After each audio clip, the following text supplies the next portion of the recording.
Chaque nuit, il enterrait sa richesse dans un champ, convaincu qu'il deviendrait un jour immensément riche. Mais quand son propre enfant a eu besoin d'être sauvé, il a choisi son trésor et l'a laissé mourir. Après l'enterrement de son enfant, il retourne déterrer sa richesse. Mais vous n'allez jamais imaginer ce qui s'est passé. Restez jusqu'à la fin pour découvrir la vérité et dites-nous depuis quelle ville ou quel pays vous nous suivez. Dans le village de Ngoba, la vie suivait son rythme ancien, dicté par le soleil et les saisons. Les maisons en banco, aux toits de chaume soigneusement tressés, se dressaient comme des sentinelles rouges sur le sol poussiéreux et ocre du village. Les enfants couraient en riant entre les cases, jouant à des jeux qu'ils inventaient eux-mêmes avec des bouts de bois et des ballons de fortune.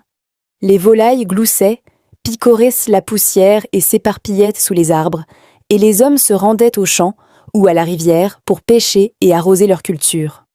Au centre de ce village vivait Georges, un homme respecté et prospère. Sa boutique, petite mais bien entretenue, était le cœur du commerce local.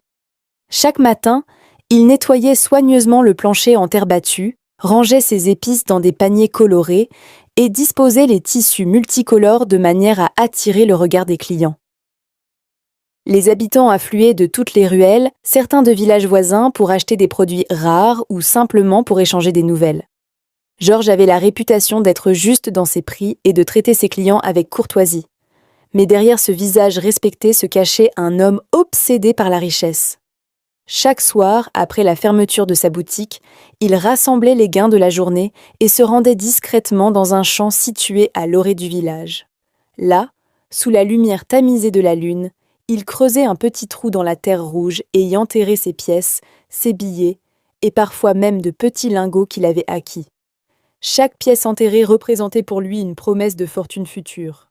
Il rêvait de devenir un homme immensément riche, un homme dont le nom serait chanté dans tout le pays. Dans son esprit, chaque soir passé à enfouir l'argent était un pas vers l'immortalité de sa richesse.